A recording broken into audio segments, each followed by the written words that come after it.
소식을 전한 여인들이라는 제목으로 함께 은혜를 나누도록 하겠습니다. 큰 은혜 받으시기 바랍니다. 예수 부활의 첫 소식을 전한 사람은 누구일까요?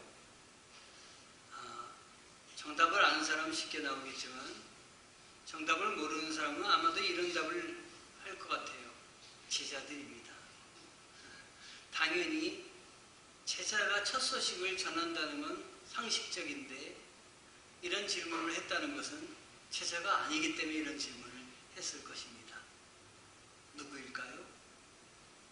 쓰임받는 여인들이었습니다. 막달라 마리아와 다른 마리아라고 오늘 성경은 적고 있습니다. 누가복음 24장에 보면 몇 명이 추가가 되는데요. 요한나와 야고보의 모친 마리아다 이렇게 말하고 있습니다. 여기서 보면 마리아가 굉장히 많이 있지요. 우리나라에 예전에 제가 학교 다닐 때는 철수란 이름이 남자는 굉장히 많았습니다. 영이란 이름이 많았습니다. 그래서 지나가다 철수야 이렇게 부르면 한 7, 8명은 돌아봤습니다. 마찬가지로 이스라엘에서 마리아라고 부르면 똑같이 7, 8명은 뒤돌아본다고 합니다. 마리아가 그렇게 이름이 많기 때문에 마리아가 헌신하는 건 당연한 일이 아니겠나 생각이 듭니다. 그런데 이 마리아들은 쓰임받은 마리아입니다. 쓰임받은 여인들입니다. 교회마다 남자 성도들보다는 여자 성도가 많은데 우리 교회 우리 여자 성도님들께서도 쓰임받는 여인들이 되시길 바랍니다. 여인들은 왜 쓰임받았냐? 그들은 야망을 갖는 대신 사랑으로 섬겼기 때문입니다. 예수님의 제자들은 야망이 있었습니다. 어떤 야망이냐? 예수님께서 정치적인 메시아가 되실 줄 알았습니다. 왕이 되실 줄 알았다는 거죠. 만약에 내가 섬기는 예수님이 왕이 되신다면 나는 리더로서 예수님 밑에서 한 자리 크게 하고 나라를 다스리는데 참여하지 않겠는가 하는 야망을 가졌던 것입니다. 그래서 예수님을 힘껏 따라다녔고 나중에 좋은 자리가 예비될 것이라는 생각을 했고 또 그 제자 중에 한 명의 어머니는 내 아들을 우편과 좌편에 앉혀달라고 하는 가족끼리 다 또 덧붙어서 야망으로 똘똘 뭉쳤습니다. 그러나 여인들은 이런 야망이 없었습니다. 여인들에게는 오직 예수님이 좋아서 예수님이 최고라고 느껴져서 사랑으로 섬겼습니다. 여러분 가정도 사랑으로 섬기고 자녀도 사랑으로 섬겨야 됩니다. 교회도 사랑으로 섬겨야 됩니다. 어느 날 저희 집사람이 저한테 당신은 왜 이렇게 나를 좋아하냐고 그러더라고요. 그래서 제가 한마디 얘기해 줬습니다. 사랑하기 때문이라고. 사랑하기 때문에 이해 못할 부분도 이해하게 되고 또 붙잡게 되고 그렇게 되지 않겠습니까? 내 목적을 위해서 택한 사람이라면 그렇게 사랑할 수가 있겠습니까? 여러분 사랑하셔야 됩니다. 부족해도 사랑하고 실수해도 사랑하고 우리를 실수해도 사랑해 주시고 부족해도 사랑해 주시는 주님처럼 가족도 사랑하시고 다 사랑하시기 바랍니다. 그래야 서로 품을 수가 있습니다. 여러분 여기 막달라 마리아가 많지만 그 중에 오늘은 막달라 마리아가 중심 인물입니다. 그래서 막달라 마리아를 중심으로 그의 행적을 살펴보며 은혜를 나누려고 합니다. 이 막달라 마리아는 과거에 7 귀신이 들린 자였습니다. 귀신이 한 마리도 아니고 7마리 들어가 있다고. 아이고, 그러니 이 마음은 얼마나 피폐해졌겠습니까? 정말 정신이 없었을 것입니다. 그런데 주님이 그를 불쌍히 여기셔서 7 귀신에서 해방시켜 주셨습니다. 자기의 문제를 해결해 주신 주님 얼마나 감사하겠습니까? 그 후로 주님을 쫓습니다. 자, 이 여인은 정말 어둠 속을 지내던 자였습니다. 마음속에 어둠을 갖고 있었던 사람입니다. 그렇지 않고는 어떻게 7 귀신이나 이 안에 들어갈 수가 있겠습니까? 온갖 많은 문제를 가지고 다닌 여인이었습니다. 여러분, 제가 어둠 속 얘기하지만 어둠 속에 지난 사람을 한번 만났습니다. 교회를 개척하고 2013년 3월 10일에 개척 예배를 드렸는데, 사실은 2월 둘째 주부터 제가 여기 와서 예배를 드렸습니다. 그리고 3월 10일 날 개척 예배를 드렸습니다. 3월 19일 날 제가 당시에는 성도가 아무도 없었기 때문에 새벽 예배 끝나고 전도하러 나갔습니다. 아침 7시에 전도를 하러 나갔는데 이쪽 사거리가 아니라 이쪽 사거리에 가가지고 글로 사람들이 굉장히 통행량이 많더라고요. 아침에는 버스 타고 나가는 사람들에게 전도지를 주었습니다. 버스 타고 나가는 사람, 그 바삐 나가는 사람에게 전도지를 준다고 무슨 일이 일어나겠는가 하는 건 사람의 생각이에요. 사람들은 길가에서 전도하면 그 효과가 없다, 사람들의 생각입니다. 특히 해보지 않은 사람들은 다른 사람들의 말을 듣고 그렇게 얘기하는 경우가 많아요. 해보십시오. 하나님이 하시면 어떤 상황에서도 됩니다. 안 될 일이 없습니다. 7시에 나갔는데 사람들이 막 지나가더라고요. 전도지를 정신없이 주고 있는데 어떤 한 사람이 저를 보더니 목사님이세요? 그러는 거예요. 그렇습니다. 그랬더니 제가 미칠 것 같습니다. 괴롭습니다. 그걸 순간 알아차려야 됩니다. 그렇게 괴롭다고 그럴 때 아이고 그러세요? 좀 편안히 마음 먹고 사세요. 가세요. 이러면 안 됩니다. 그걸 딱 붙들어야 됩니다. 딱 붙들었습니다. 그래서 그때부터 이제 전도지 나눠주는 건 중지합니다. 이 한 영혼을 붙잡으면 그 영혼을 잡아야 됩니다. 교회에 가실 수 있을까요? 잠깐? 그랬더니 그 사람이 바쁘게 가던 중에도 교회까지 따라왔습니다. 그래서 새벽 7시에, 아침 7시에 교회에 와서 여기서 대화를 했는데 2시간 동안 대화를 했어요. 바쁜 일이 있을 터인데도 저한테 2시간을 저를 붙잡고 이야기할 정도로 마음에 어둠이 있었던 사람입니다. 이 사람은요, 육군 장교 출신이에요. 그리고 제대를 해가지고 펀드 회사에 취직을 해가지고 펀드를 운영을 하는데, 그 사람이 운영하는 펀드 액수가 그냥 뭐 1, 2천만 원이 아니라 몇 천억이에요. 몇 천억을 운영하다가 자기가 잘못 투자하는 바람에 손실을 입었다는 거예요. 그래서 자기가 이제 책임을 져야 된다는 얘기예요. 그래서 괴롭다는 얘기예요. 그래도 뜻이 있다, 하나님이 길이 있다고 생각해도 길이 없다는 거예요. 자기는 이제 자기가 죽어야 해결된다는 거예요. 그래서 죽겠다는 거예요. 그래서 그러시면 안 된다고. 그래도 길이 있고, 또 이럴 때 하나님께 구하면 보이지 않는 길이 있으니까 그걸 붙잡자. 또 얘기하다 보니까 아버지가 장로님이셨더라고요. 세상에. 그런데 본인은 교회를 10년 동안 안 나가고 있어요. 그래서 교회 다시 다닙시다. 근데 지금 이제 일이 있어서 가고, 자기가 저녁에 목사님하고 시간을 내주시면 저녁에 대화를 하겠대요. 좋습니다. 저녁이 됐는데 카톡이 왔습니다. 집에 들어갔는데 집에 들어가자마자 카톡이 왔어요. 그래서 정신없이 그 카톡을 주고받는데 저희 집사람은 그 내용을 그때까지도 못 들어서 몰랐어요. 제가 집에 오자마자 카톡을 막 하니까 도대체 집에 와서 밥이나 드시고 좀 몸도 씻으시고 해야 되는데, 카톡을 하니까 옆에 와가지고 왜 그러냐고 막 물어봤어요. 그래서 이 사람 지금 살고 죽고의 문제니까 저희 집사람 이야기를 다 들을 수가 없어요. 그래서 막 카톡하면서 그러니까 그런 채로 몇 시까지 했냐면 새벽 8시까지 카톡을 했어요. 그 사람을 살려보겠다고.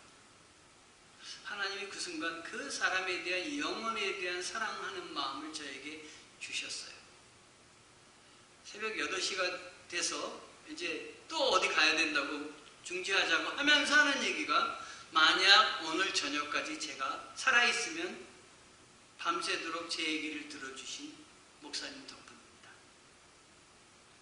저는 제가 한 거예요. 하나님이 하셨죠. 그래서 마음속으로 기도하면서 하나님 이분을 살려주십시오 했는데 그날이 금요일이었어요.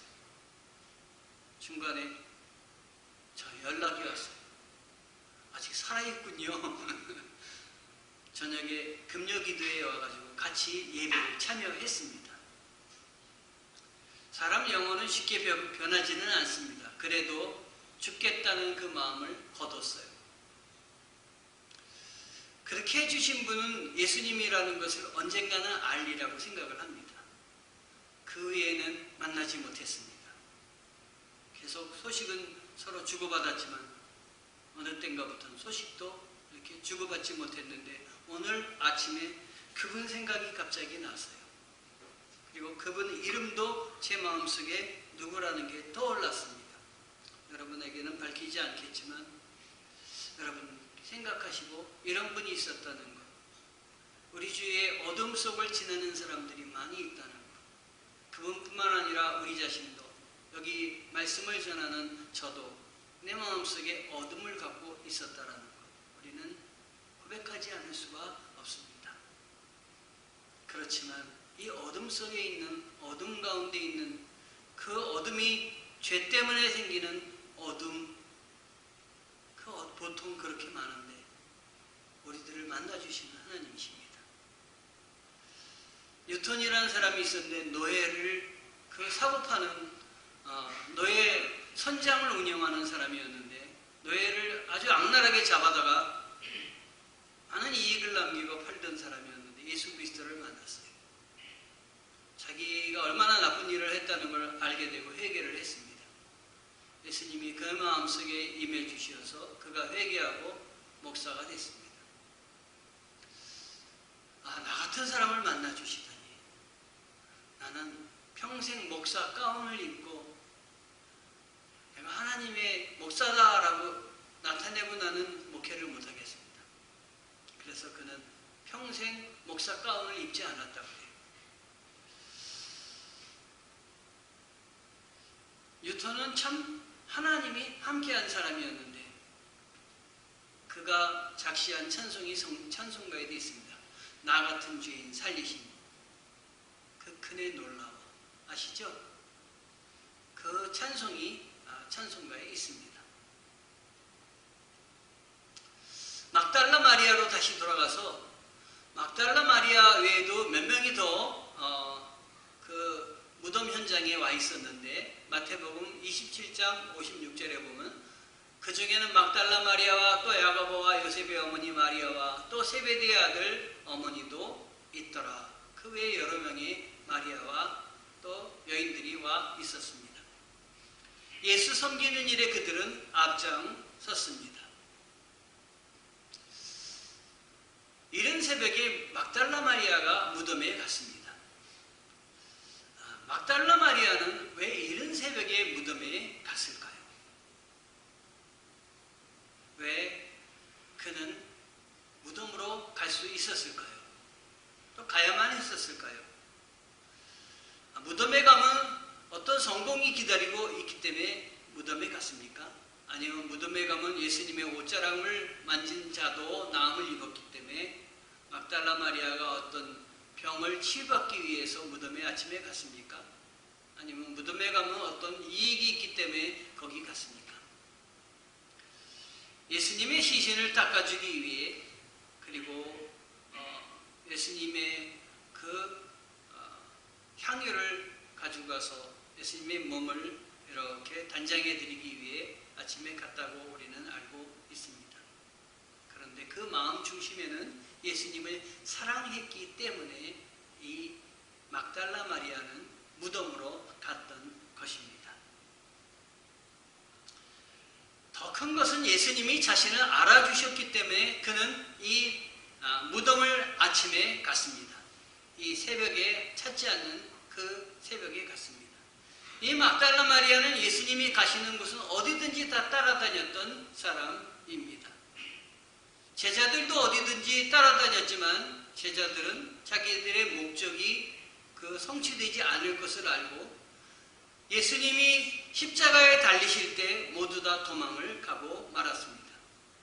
자기 스승이 왕이 될 줄 알았는데 그 왕이 될 줄 아는 그 예수님이 아무 힘도 없이 잡혀가고 아무 죄도 없는데 도망갈 수도 있는데 도망가지 않는 그러한 잡혀가는 예수님의 모습을 보고 실망하고 낙심해서 그를 따른 것 자체도 후회하고 모두 다 예수님이 십자가에 달릴 때 뿔뿔이 흩어졌습니다. 그러나 예수님을 사랑했기 때문에 이 막달라 마리아와 여인들은 십자가에 달리는 그 현장에도 도망가지 않고 그곳에까지 따라왔습니다. 그것은 예수님이 자기를 사랑해주고 자기를 알아주고 자기의 아픔을 감싸주고 이해해 주었기 때문입니다. 우리도 우리의 마음을 감싸주고 우리의 말을 들어주고 우리를 이해해 준 사람을 끝까지 붙잡고 싶고 떠나고 싶지 않고 배반하고 싶지 않은 게 우리들입니다. 그렇게 마리아에게는 예수님은 소중했습니다.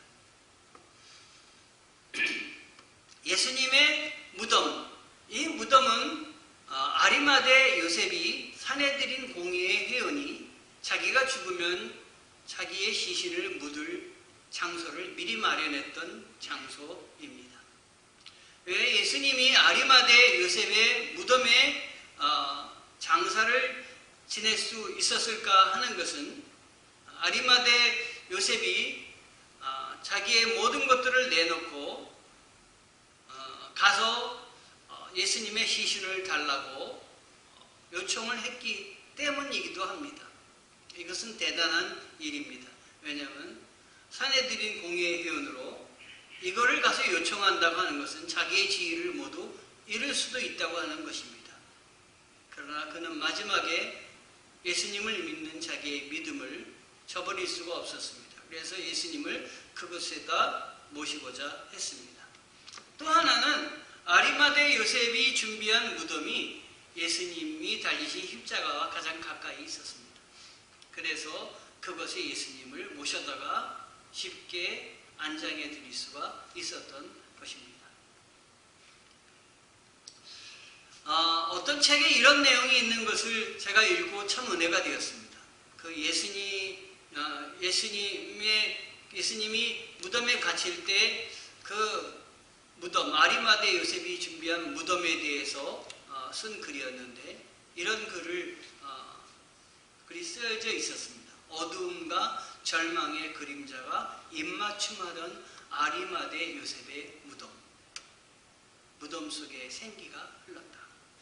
여러분, 이 아리마대 요셉의 무덤은 이미 만들어진 무덤입니다. 이미 준비가 되어 있는 무덤입니다. 그런데 그 무덤은 어떤 기쁨이 넘치는 무덤이 아니라 무덤에 그 앞으로 쓰여질 그 용법은 무덤으로 쓰여질 거기 때문에 언젠가는 시신이 거기에 묻혀야 될 그런 장소입니다.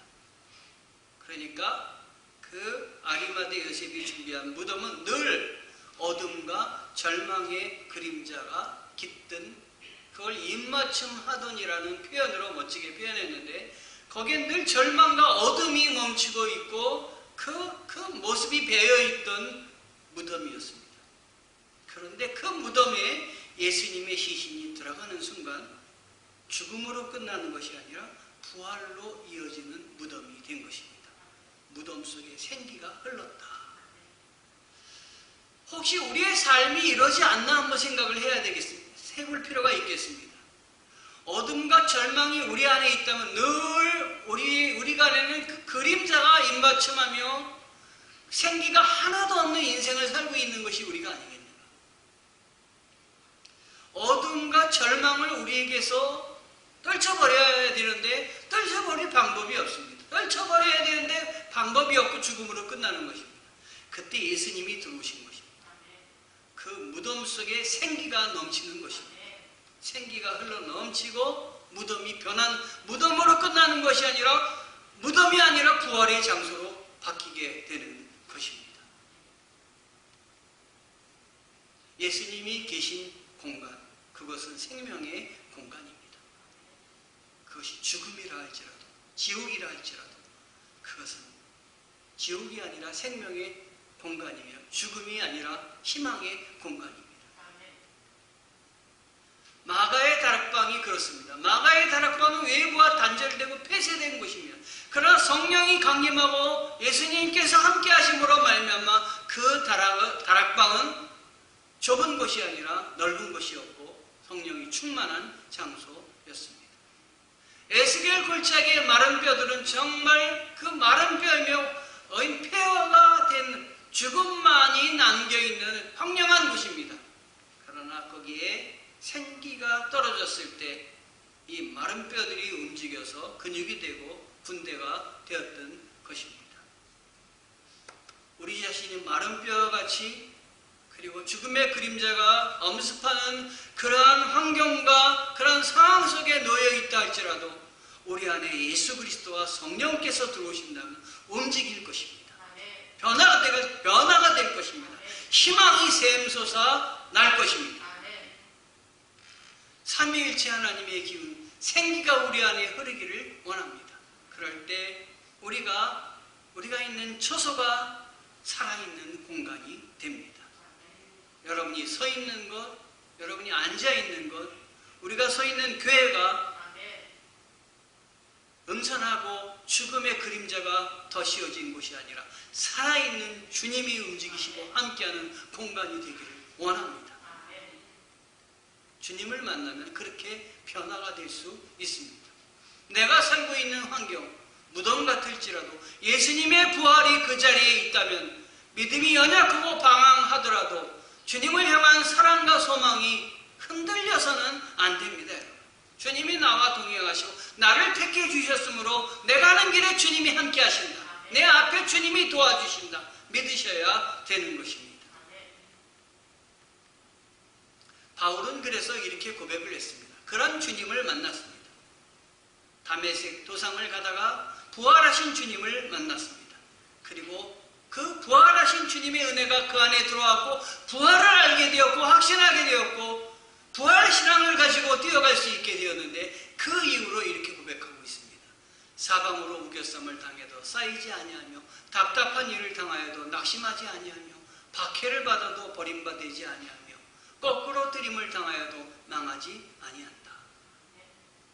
부활의 주님, 죽음을 뛰어넘는 그 능력을 보여주신 주님이 나와 함께 함으로 답답한 일을 당해도 우겨쌈을 당해도 박해를 받아도 거꾸로 뜨림을 당하는 그러한 일 가운데 있어도 나는 낙심하지 않습니다.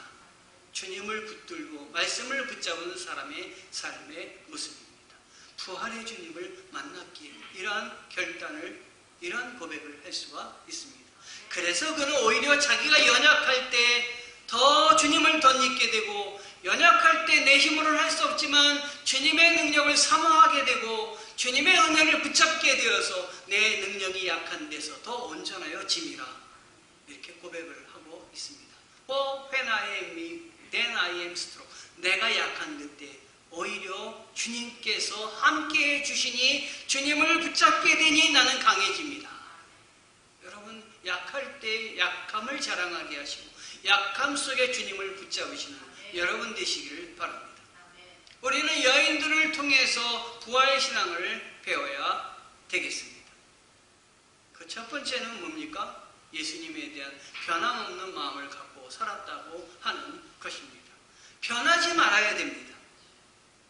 소나무를 사람들이 좋아하는 건 변하지 않기, 사시사철 푸르게 변하지 않기 때문인 것입니다. 예수님 앞에 변하지 않는, 처음부터 끝까지 예수님을 위해서 사는 그런 성도이기를 바랍니다.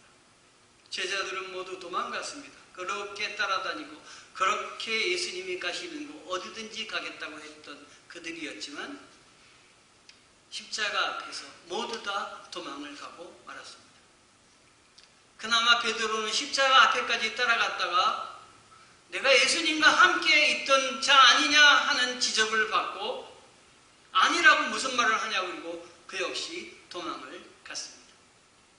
그러나 여인들은 무덤에 안치될 때까지 그 자리를 지켜냈습니다. 그리고 무덤 앞에도 지금 가서 그 자리를 지키고 있습니다. 주일날 제일 먼저 무덤을 향해서 간 사람이 여인들입니다. 제일 먼저 섬기는 삶을 살아가려고 애썼던 사람입니다. 여러분, 주일날도 제일 먼저 오셔서 예배를 준비하시는 여러분 되시기를 바랍니다. 여러분들 오는 순서를 제가 다 알아요.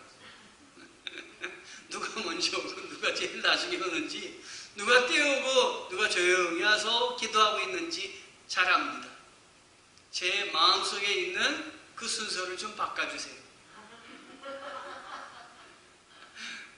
하나님이 기뻐하시게 바꿔주세요.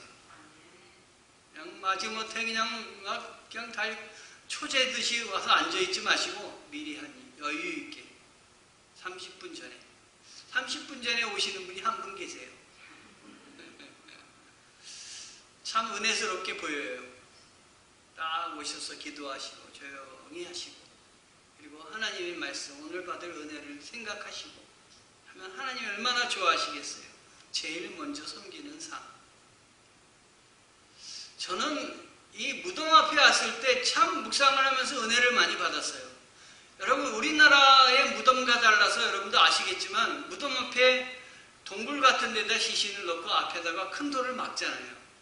우리는 땅속에 이렇게 완전히 매장을 하기 때문에 이런 거 생각할 수가 없어요. 그 앞을 이렇게 막는데 왜 막냐면 시신을 들짐승들이 훼손하지 말라고 막는 거예요. 그러면 파고 들어갈 수 없게 1톤 무게의 돌을 갖다가 딱 막는데요. 그러면 얼마나 큰 돌이에요. 그 1톤을 어떻게 움직입니까? 못 움직이는 거예요. 여기 가도 제일 먼저 무덤 앞에 가도 희망이 없는 거예요. 제일 먼저 앞에 가도. 마치 우리가 교회에 제일 먼저 와도 희망이 없다고 생각할 때는 교회에 제일 먼저 안 옵니다. 주님이 안 보이면 안 오는 거예요. 아이, 뭐 맞춰서 가면 되지. 주님 뭐 미리 앉아 계셔? 그러나 주님이 나의 얘기를 들으시고 나를 붙잡고 계시고 내가 전에 가서 간곡히 기도드리는 것도 다 들으신다면 올 수 있는 거예요.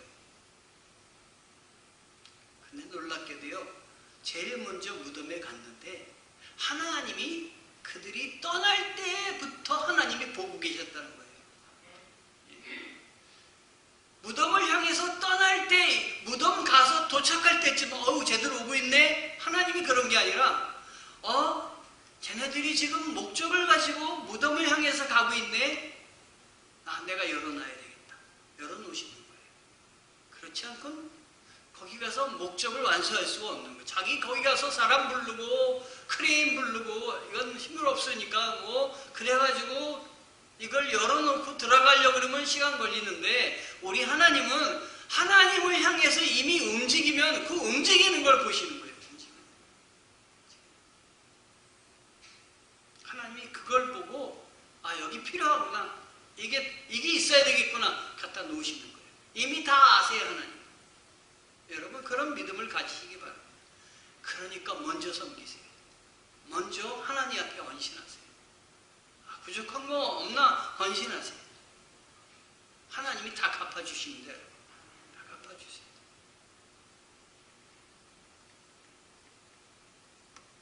그러면 무덤을 왜 열어놨냐라는 거예요. 무덤을 왜 열어놨냐? 열어놓는 방법이 분명하지 않겠습니까? 예수님의 시신을 닦아주고 그리고 향유를 발라드리기 위해서 갔으니까 당연히 그거 하기 위해서 열어놓으셨겠죠? 그것만을 보는 사람은 일부분만 보는 사람입니다. 그러면 예수님이 무덤 열어놨으면 예수님이 예수님 부활하셔서 나가시는데 편히 나가게 하시려고 무덤을 열어놓으셨다. 그렇게 말하는 사람도 있어요. 막달라 마리아가 쉽게 들어오게 하려고 무덤 열어놨다.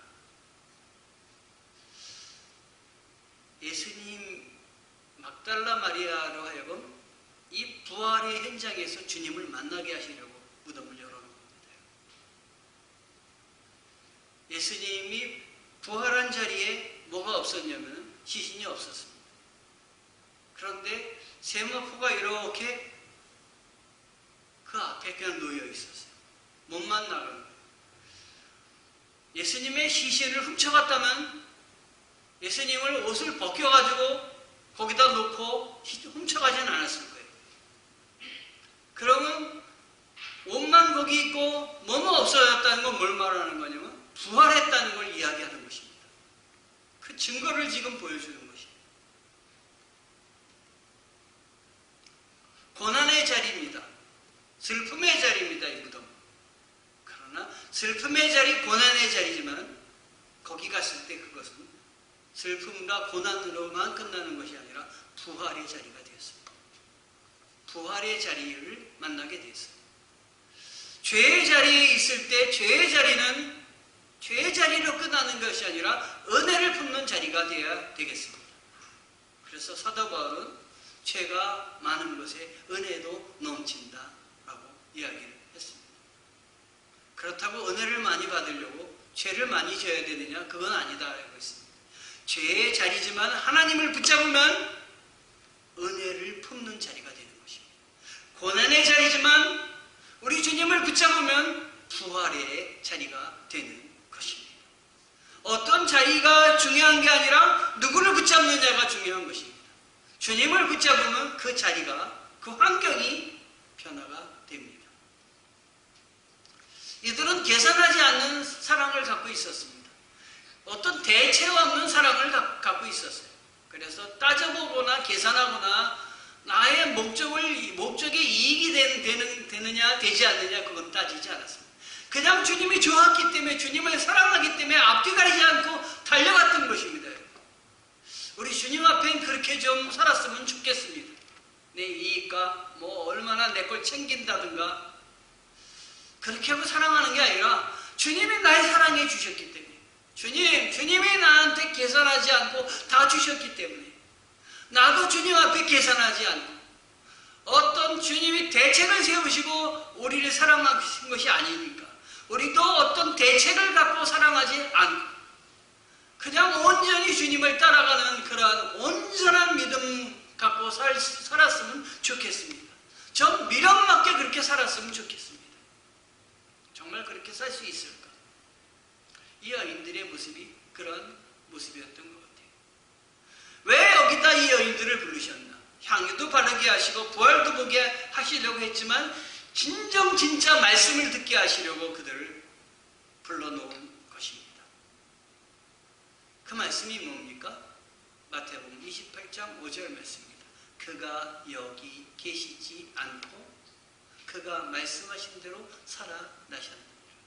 부활의 말씀을 듣게 하시려고 이곳에 부르신 것입니다. 부활의 말씀을 듣게 하시려고 무덤을 열어놓은 것입니다. 말씀을 듣게 하시려고 우리에게 고난도 주시고 아픔도 주시고 그 자리에도 가게 하시고 거기 날 왜 여기 오게 했을까? 날 여기 오게 했을까? 말씀을 듣게 하려고 여기 오게 하신 것입니다. 응답을 받게 하시려고 여기 오게 하시려고 하신 것입니다. 여러분 삶에 있는 고통의 자리를 희망의 자리로 바꾸게 하시려고 여기 오게 하신 것입니다. 와서 그가 누우셨던 곳을 보라. 무슨 말씀을 전에부터 들었습니까? 예수님이 부활하신다는 얘기를 따라다니면서 제자들 따라다니는 곳에 이 여인들은 다 따라다녔어요. 제자들에게 뭐라고 얘기했냐면 내가 부활하리라 했는데도 그 말씀을 듣고도 제자들은 한 귀로 듣고 한 귀로 흘렸습니다. 그러니까 다 도망갔죠. 그러나 이 여인들은 그 말씀을 듣고 그 말씀을 확실히 믿지는 않았지만 그래도 예수님을 배반하지 않고 끝까지 이 무덤까지 쫓아왔는데 그 쫓아온 그들에게 그들이 소중해서 전에 들었던 말씀을 확인하게 지금 여기서 확인하게 하시는 것입니다. 너희가 내가 부활한다고 전에 얘기했는데 봐라 내가 부활했다. 나는 살아있는 하나님이다. 이야기를 해주시는 것입니다. 그러므로 말씀을 어떻게 해야 되겠습니까? 말씀을 들은 자는 말씀을 신뢰하고 붙잡아야 됩니다. 이게 바로 이 여인들이 무덤 앞에 와서 서 있는 그 여인들에게서 배워야 되는 것입니다. 말씀을 들었으면 신뢰하고 붙잡아라. 그리고 어리석게 느껴지고 이루어지지 않는다고 느껴져도 그대로 해봐라. 그러면 하나님의 능력을 체험할 거다. 천사는 그가 말씀하신 대로 살아났다 말을 했습니다. 제자들은 믿지 않았습니다. 여인들은 그러나 끝까지 와서 그 말씀을 붙잡고 들었습니다. 그리고 그들이 움직였습니다. 그들이 해야 될 건 뭐냐면 부활의 소식을 전하는 것이었습니다. 여인들에게 있어서 배워야 할 가장 큰 배워야 될 건 이것입니다. 들었다면, 믿었다면 움직여라라는 것입니다. 말씀을 전하라 하는 것입니다. 천사는 예수님께서 갈릴리로 가신다고 말씀을 했습니다. 너희보다 먼저 갈릴리로 가니 가서 제자들에게 전해라. 부활 소식을 전해라. 제자들에게 이야기하라고 명령을 합니다. 그때 여인들은 지체하지 않고 달려가서 내가 예수님을 만났다고, 예수님이 부활했다고 증언을 했습니다. 여러분 주위에 예수님은 놀랍고 예수님은 힘 있는 분이고 예수님은 좋은 분이다 이렇게 그걸 전하면 되겠습니까? 전할 것은 예수님의 부활입니다. 예수님은 부활하신 분이다. 다른 종교에 없는 것입니다. 다른 사람은 말하지 못한, 흉내도 내지 못할 것이 예수님은 부활하셨다. 죽음에서 너희 있는 환경을 다 바꾸실 분이다. 부활하신 예수님이다. 듣든 안 듣든 계속 전하십시오. 듣든 안 듣든. 어떻게 전해야 되니까? 그 생명을 사랑하는 마음으로 나도 생명을 던지면서 전하십시오. 지금까지 전하지 않았다면 이제 노력해 보십시오. 다시 시도하십시오. 잘 안 돼도 끝까지 시도하십시오. 한 번에 변할 수가 있겠습니까? 제자들도 다 도망갔는데, 그렇게 훈련받은 3년 동안 훈련받은 제자들도 다 도망갔는데 그게 쉽게 되겠습니까? 주님이 도와주시옵소서. 주님이 함께 하시면 가능합니다. 나한테는 계속해서 사랑하는 마음을, 한없이 사랑하는 마음을 주시옵소서. 그러기 위해서 내가 한없는 사랑을 받아야 되오니 하나님이 아침마다 하나님 나에게 한없는 사랑을 베풀어 주시옵소서. 기도하고 감당하며 기도하고 충성하는 여종들이 되시고 남종들이 되시기를 축원합니다. 기도하시겠습니다.